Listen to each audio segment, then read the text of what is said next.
नमस्कार। आज हम बात करने वाले हैं most important planet Jupiter. Jupiter के कुछ ऐसे सीक्रेट रूल्स के बारे में जिनको समझने के बाद आप एट ए ग्लांस प्रेडिक्शन कर पाएंगे या अपनी हॉरोस्कोप को समझ पाएंगे कि यहाँ पर जुपिटर के होने पर ये इफेक्ट क्यों आ रहे हैं। ये सीक्रेट रूल जो है आप किसी भी हॉरोस्कोप में यहाँ पर लगन के अंदर सिर्फ जुपिटर होने चाहिए, किसी भी राशि में हो तब भी आप अप्लाई करेंगे तो आपको 100% देखने को मिलेंगे। हालांकि जुपिटर लगन भाव में अगर हम बात करें तो फर्स्ट हाउस क्या है? राजा की गद्दी, सिंहासन। तो सबसे इंपॉर्टेंट हाउस है लगन। लगन अगर खाली तो किस्मत साथ न आई। लगन में कोई भी प्लैनेट हो और अगर शुभ है तो जातक निश्चित तौर पर भाग्यवान होगा। मगर कई बार कुंडली में अच्छी पोजीशन होने के बावजूद भी जीवन के अंदर जिन चीजों के लिए वो पर्सन डिजर्व करता है वो उसे नहीं मिल पाती।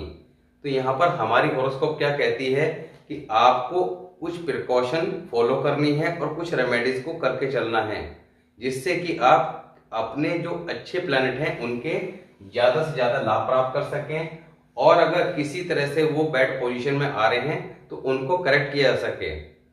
अब जुपिटर फर्स्ट हाउस की बात करते हैं तो फर्स्ट हाउस के अंदर निश्चित तौर पर जुपिटर बहुत अच्छे परिणाम देता है, क्योंकि फर्स्ट हाउस कालपुरुष कुंडली के हिसाब से यहाँ 1 नंबर की राशि आती है। 1 नंबर की राशि के लॉर्ड कौन है? मंगल, मार्स। और यहाँ पर उच्च के सूर्य देव सन होते हैं, क्योंकि सूर्य जो है वो मेष राशि में उच्च के माने गए हैं।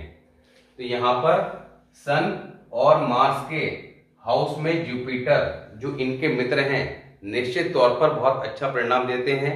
ऐसा जातक अगर अपनी पढ़ाई को कंप्लीट कर ले, कोई प्रोफेशनल डिग्री हासिल कर ले और उसके अकॉर्डिंग ही वो काम करे, चाहे नौकरी करे व्यवसाय करे, डिपेंड करता है कुंडली के अंदर बाकी अदर प्लैनेट की पोजीशन पे कि नौकरी के योग हैं, व्यवसाय के योग हैं, तो उसके अकॉर्डिंग यानी कि अपनी जो क्वालिफिकेशन है वो थोड़ा सा हायर ले और उसके अकॉर्डिंग काम करे, निश्चित तौर पर यहाँ पर एक अमीर बनने के योग बन जाते हैं। यानी कि यहाँ पर ऐसा जातक या तो A क्लास ऑफिसर होगा अगर नौकरी करेगा, या A क्लास बिजनेसमैन होगा, यानी कि छोटा काम नहीं करेगा। जुपिटर फर्स्ट हाउस में जब होगा तो ऐसा जातक बहुत ज्यादा दिमागदार होगा। अगर किसी कारण से, क्योंकि कुंडली के अंदर बाकी अदर प्लैनेट्स का इफेक्ट भी देखना पड़ेगा, तो यहाँ पर किसी और कारण से अगर जुपिटर खराब भी हो रहा है, अगर उसकी शिक्षा अधूरी भी रह गई, तब भी ऐसा जातक बहुत ज्यादा दिमागदार होगा, यानी कि पढ़े लिखों का बाप कहा गया है। तो कई बार ऐसे लोग आपने समाज में देखे होंगे कि जो पढ़ाई लिखाई ज्यादा नहीं करते मगर फिर भी बहुत ज्यादा ऊंचाइयों तक पहुंच जाते हैं। अब यहाँ पर जुपिटर जब फर्स्ट हाउस में होगा तो जातक के परिवार में किसी को गुर्दे या पित्त की थैली में पथरी की शिकायत देखने को मिलेगी। और जो चीजें यहाँ पे अब बताई जा रही हैं वो 100% आपको देखने को मिलेंगी। तो यहाँ पर जातक के परिवार में किसी को गुर्दे या पित्त की थैली में पथरी की शिकायत देखने को मिलेगी। सेकंड, इंपॉर्टेंट डॉक्यूमेंट में बी लॉस्ट और मिसप्लेस। यहाँ पर ऐसे जातक को अपने इंपॉर्टेंट डॉक्यूमेंट, सर्टिफिकेट्स वगैरह कुछ भी हो सकते हैं, वो संभाल के रखने चाहिए, क्योंकि यहाँ पर खो जाने के योग भी कुंडली में बनते हैं या मिसप्लेस होने के योग भी कुंडली में बनते हैं। दूसरा, having problem in every 8 year of life. यहाँ पर जब जुपिटर फर्स्ट हाउस में होगा तो किसी भी कंडीशन में हो, मगर जातक का जो हर 8वां वर्ष है वो कहीं ना कहीं प्रॉब्लम क्रिएट करेगा, उसमें कोई ना कोई प्रॉब्लम आएगी। Next, Jupiter in Leo sign files problem in family. अब अगर कुंडली के अंदर जुपिटर कुंडली के 12 हाउसेस में कहीं भी हो, यहाँ पे तो फिलहाल फर्स्ट हाउस की बात कर रहे हैं, मगर अगर 12 के 12 हाउसेस में कहीं भी हो और अगर लियो साइन में हो, सिंह राशि में हो, तब ऐसे में जातक के परिवार में किसी न किसी को पाइल्स की शिकायत देखने को निश्चित तौर पर मिलेगी। Jupiter first house and 7 empty. अब अगर जुपिटर फर्स्ट हाउस में हो और इसके सामने वाला 7th हाउस खाली हो, तब ऐसा जातक का जो भाग्य उदय है वो आफ्टर मैरिज देखने को मिलता है। तो शादी के बाद 100% ऐसा जातक जीवन में ग्रोथ लेता है। Jupiter first house and Mars in 7th house. अब यहां पर जुपिटर जब फर्स्ट हाउस में होगा और मार्स मंगल 7th हाउस में होगा, तब ऐसी कंडीशन में ऐसे व्यक्ति के पास प्रॉपर्टी काफी ज्यादा होगी। यानी कि उसके जन्म की पैदाइश से ही उसकी पैदाइश ही ऐसे घर में होगी जहां पे जमीन जायदाद काफी ज्यादा देखने को मिलेगी। तो आप अगर ये कॉम्बिनेशन किसी की कुंडली में देखते हैं तो आंख बंद करके बोल सकते हैं कि आपके पास प्रॉपर्टी कितनी है, और निश्चित तौर पर उसका रिप्लाई आएगा कि प्रॉपर्टी काफी है। अब उसका लाभ उसको मिलेगा या नहीं मिलेगा ये एक अलग मैटर है, क्योंकि कुंडली में अगर चंद्रमा 12th हाउस में है तो यहाँ पर प्रॉपर्टी तो होगी मगर उसका बेनिफिट कुछ नहीं मिलेगा। तो इस तरह काफी अलग अलग रूल से ये चेक किया जाएगा कि रिजल्ट किस तरह के मिले, मगर यहाँ पर जो बताई चीज गई है कि प्रॉपर्टी होगी ये आपको 100% देखने को मिलेगा। अब अगर जुपिटर फर्स्ट हाउस में हो और 9th हाउस में सैटर्न हो, जुपिटर फर्स्ट 9th हाउस में सैटर्न। अब यहाँ पे हाउसेस की बात की जा रही है, आपने राशि को कंसिडर नहीं करना है। जुपिटर फर्स्ट और 9th पे सैटर्न, तो यहाँ पर ऐसे व्यक्ति के हेल्थ इश्यू कहीं ना कहीं जीवन में लगे रहेंगे। कुछ ना कुछ हेल्थ इश्यू यहाँ पर ऐसे व्यक्ति के चलते रहते हैं। अगर जुपिटर फर्स्ट हाउस में है, अब जुपिटर फर्स्ट हाउस और जुपिटर के जो अपने हाउसेस हैं वो कौन से हैं, 2, 5, 9, 12 है, तो 11 भी, मगर 11 में जुपिटर का रोल उतना ज्यादा नहीं रहता है क्योंकि 11th हाउस पे शनि का ज्यादा प्रभाव रहता है, यानी कंट्रोल जो है वो शनि का रहता है, इसलिए हम यहाँ पर जुपिटर को काउंट नहीं करेंगे। 2, 5, 9 और 12। अब यहाँ पर आप इसी बात से समझ लीजिए कि कुंडली के 12 हाउसेस के अंदर 4 जो हाउसेस हैं, बल्कि 5 भी कह सकते हैं, 11 को भी काउंट करें, तो यहाँ पर 5 जो हाउस हैं उसमें जुपिटर का कंट्रोल रहता है। तो कितना पावरफुल प्लैनेट है, क्योंकि कुंडली के 9 प्लैनेट में किंग कौन है, सन, और जो गुरुदेव है वो जुपिटर।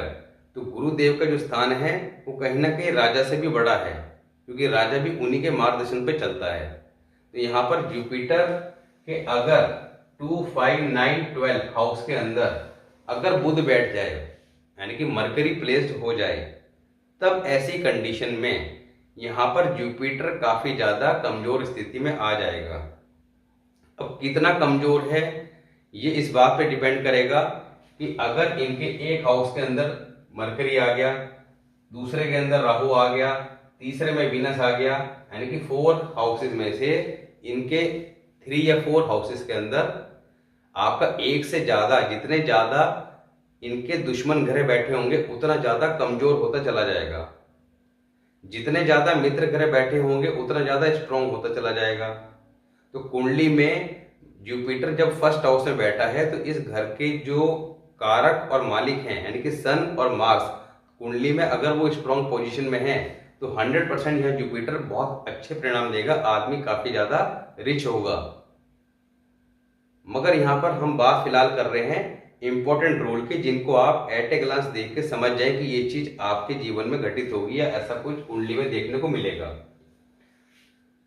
तो यहाँ पर जुपिटर फर्स्ट हाउस में जब होगा तो 2, 5, 9, 12 में मरकरी जुपिटर को खराब करेगा 16 से 21 वर्ष की आयु में। अब 16 से 21 वर्ष की आयु क्या है, ये जुपिटर का टाइम पीरियड है। तो यहाँ पर 16 से 21 वर्ष की आयु में विद्या में विघ्न आएंगे, उसकी शिक्षा में कहीं ना कहीं बाधा उत्पन्न होगी, किसी न किसी कारण से ब्रेक आ सकता है। इसके अलावा यहाँ पर इस ड्यूरेशन में अगर ऐसा व्यक्ति बुध से रिलेटेड कोई भी काम करता है, अब बुध से रिलेटेड जो काम है उसके बारे में बुध के टॉपिक में हमने काफी विस्तार से बात करी थी, तो उस टॉपिक पे हम नहीं जाएंगे। तो बुध से रिलेटेड अगर कोई काम करता है तो यहाँ पर काफी ज्यादा नुकसान उठाना पड़ेगा।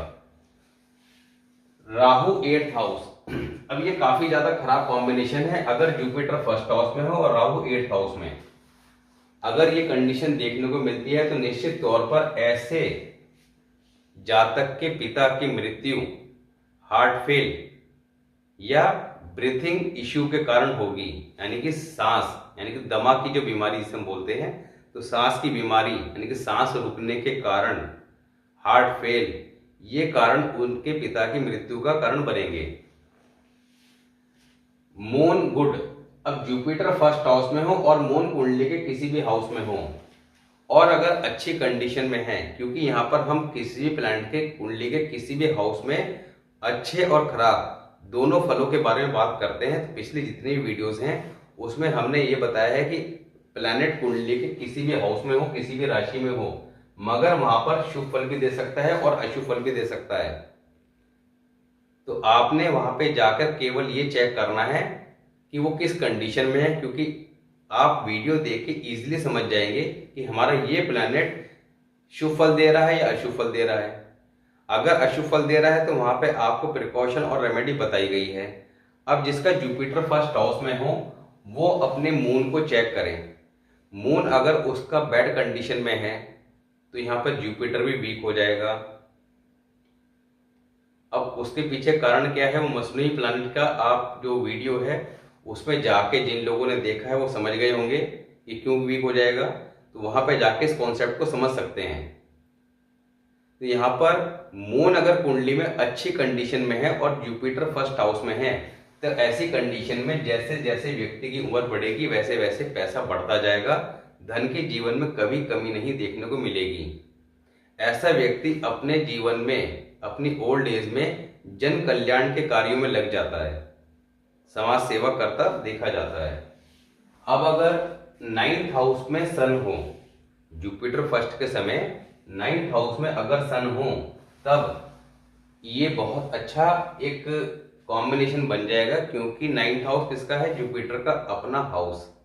वहां पे सन बैठ जाएंगे तो यहाँ पर जुपिटर को सपोर्ट करेंगे, जुपिटर को और ज्यादा स्ट्रॉन्ग करेंगे। तो यहाँ पर अपनी व खानदान वालों की उम्र लंबी, तो ये एक अच्छा योग कुंडली में बन जाएगा। धनवान तो होगा ही होगा, साथ ही अपनी व खानदान वालों की उम्र भी लंबी देखने को मिलेगी।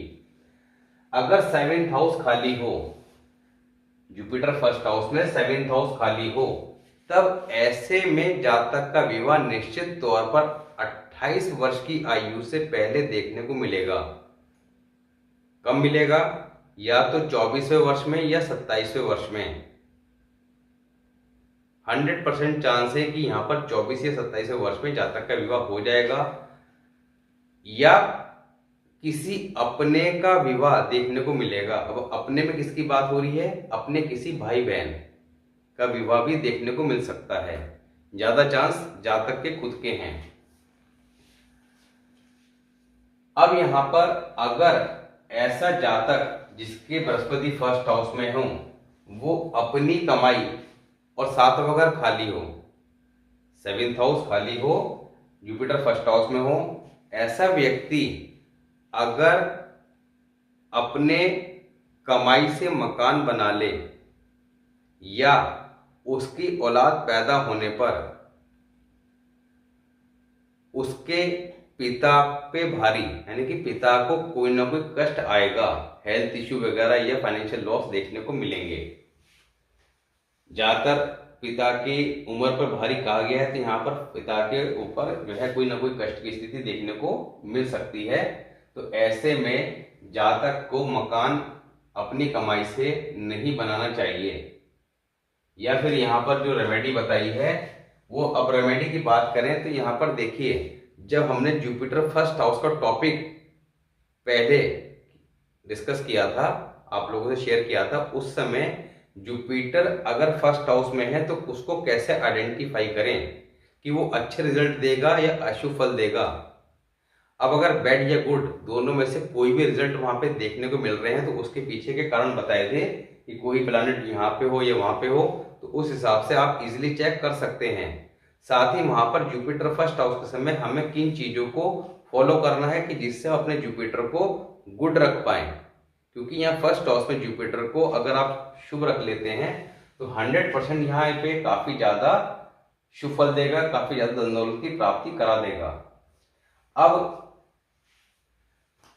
सैटर्न फिफ्थ हाउस, अब जुपिटर फर्स्ट हाउस के समय सैटर्न फिफ्थ हाउस में हो तब अपने बनाए मकान जेलों की तरह दुख देंगे, दुख का कारण औलाद या अपनी सेहत होगी।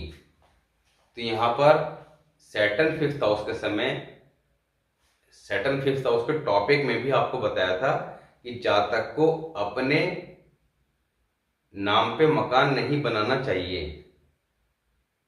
अब स्पेशली अगर जुपिटर भी फर्स्ट हाउस में है तो ऐसे में जो अपने मकान वो बनाएगा वो मकान जो है सुख की जगह दुख का कारण बन जाएंगे।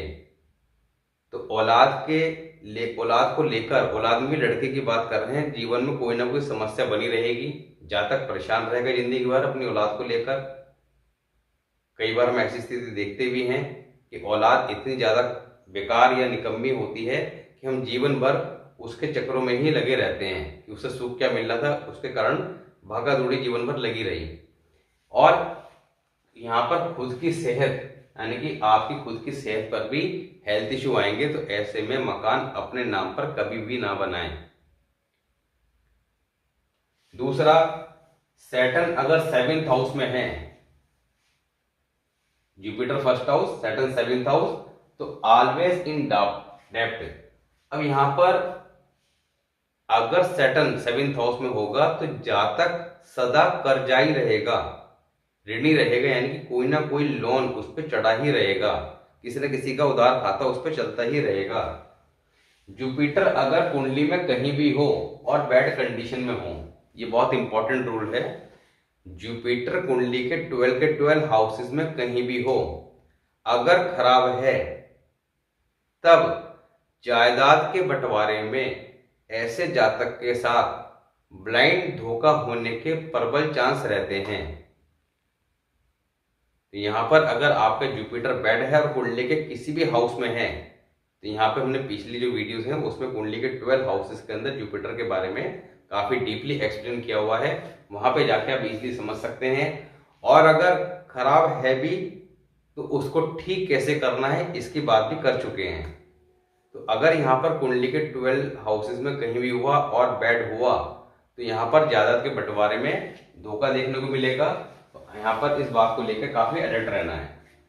तो आज हमने बात करी जुपिटर फर्स्ट हाउस के कुछ अमेजिंग फैक्ट के बारे में कि जो आप इजीली, एस्ट्रोलॉजी की अभी आपको सारी जानकारी नहीं भी समझ में आई है, हालांकि शुरू से अगर आप वीडियोस देखते हैं, नोट्स बनाते हैं, तो निश्चित तौर पर आप काफी बातों को समझना शुरू कर दिया होगा। कुछ ग्रामर के रूल वगैरह बताए हैं, मगर यहाँ पर ये जो अभी बात करी है इसके पीछे भी ग्रामर के रूल्स ही अप्लाई किए हुए हैं, मगर यहाँ पर शॉर्टकट तरीके से आपको ये रूल शेयर किए हैं जिससे कि आप सीधा सीधा मैच करके चीजों को समझ जाएं और गैस कर दें कि क्या चीजें देखने को मिल सकती हैं या क्या प्रिकॉशन। अब जिसको जुपिटर फर्स्ट हाउस में बहुत अच्छा है मगर उसने मकान बना लिया तो यहाँ पर प्रॉब्लम क्रिएट हो गई, तो आपको पता लग गया तो आपने प्रिकॉशन क्या लेनी है, मकान नहीं बनाना, अपने नाम पे नहीं बनाना, बाकी आप पत्नी के नाम पे बना लें, बच्चों के नाम पे बना लें और किसी के नाम पे बना लें, वो एक अलग विषय है। तो हमारी हॉरोस्कोप क्या कहती है कि आपने कुछ अगर प्रिकॉशन और कुछ रेमेडीज को लगातार फॉलो करते हैं, हर साल अपना जो वर्षफल आता है उसको कंसिडर करके चलते हैं अपने जन्मदिन से लगभग 1.5 महीना पहले, क्योंकि आपका वर्षफल आपके जन्मदिन से लगभग 30-40 दिन पहले, यानी कि 40 डेज बताया गया है, तो 40 डेज पहले अपना कहीं ना कहीं गुड और बैड जो भी इफेक्ट वो आने वाले कमिंग साल में देने वाला है, क्योंकि आपका साल का प्रारंभ होता है 1 जनवरी से 31 दिसंबर नहीं, आपके जन्मदिन से अगले जन्मदिन तक का जो समय है वो आपका नया साल है। तो आपका नया साल कैसा जाने वाला है उसके लिए वर्षफल को हमेशा चेक करना चाहिए, क्योंकि लगन चार्ट हमारा ये बताता है कि हम जीवन में क्या प्रोमिसेस लेके पैदा हुए, जीवन में कितनी ऊंचाइयों तक जाएंगे, अमीर बनने के योग कुंडली में है या नहीं है, विदेश योग कुंडली में है या नहीं है, एक्सीडेंट के योग कुंडली में है या नहीं है, 2 विवाह के योग कुंडली में है या नहीं है, संतान के योग कुंडली में है या नहीं है, इस तरह के कौन सी बीमारी के योग हैं, कौन सी बीमारी, कैंसर की बीमारी का योग भी कुंडली में ही देखा जाता है कि कैंसर की बीमारी का योग है या कोई स्किन डिसीज का योग है, तो ये सारे के सारे लगन चार्ट से चेक किए जाएंगे। मगर ये चीजें आपको कब ज्यादा इफेक्ट करेंगी, कब इनके मेन रिजल्ट आएंगे, इवेंट कब होंगे, तो ये आपका वर्षफल बताएगा। तो वर्षफल में कई बार हमारे सामने हॉरोस्कोप आती है, अब उनका वर्षफल निकले हुए 3-4 महीने हो गए और देखते ही पता लगा कि यहाँ पर इस साल ये प्लैनेट इस हाउस में था और इसके लिए ये प्रिकॉशन फॉलो करनी थी, अदरवाइज यहाँ पर बिग प्रॉब्लम आने वाली थी। मगर उनके साथ बिग प्रॉब्लम आ चुकी थी और उनसे जब पूछा गया कि आपने ये काम तो नहीं किया, तो उनका रिप्लाई था कि यस ये किया। तो मैंने कहा यहाँ पर आप अगर यही काम 3-4 महीने पहले कर लेते तो आप इस बड़ी प्रॉब्लम से बच जाते। तो यहाँ पर हमने केवल चीज़ों को समझना है, अपने लगन चार्ट और वर्षफल के अकॉर्डिंग रेमेडीज को फॉलो करना है, तो निश्चित तौर पर आप जीवन में सही प्रकार से अपनी कुंडली को इस्तेमाल कर पाएंगे। क्योंकि यहाँ पर ये जो एस्ट्रोलॉजी है, इसका सही इस्तेमाल हम में से बहुत कम लोग ही करना जानते हैं कि कब कब इसका इस्तेमाल करना है। इसके द्वारा आप एवरीथिंग समझ सकते हैं, प्रेडिक्ट कर सकते हैं और सबसे इम्पोर्टेंट ठीक कर सकते हैं, गारंटी के साथ ठीक कर सकते हैं। तो यहाँ पर आज हमने बात करी जुपिटर के बारे में। नेक्स्ट वीडियो मिलते हैं, तब तक के लिए नमस्कार।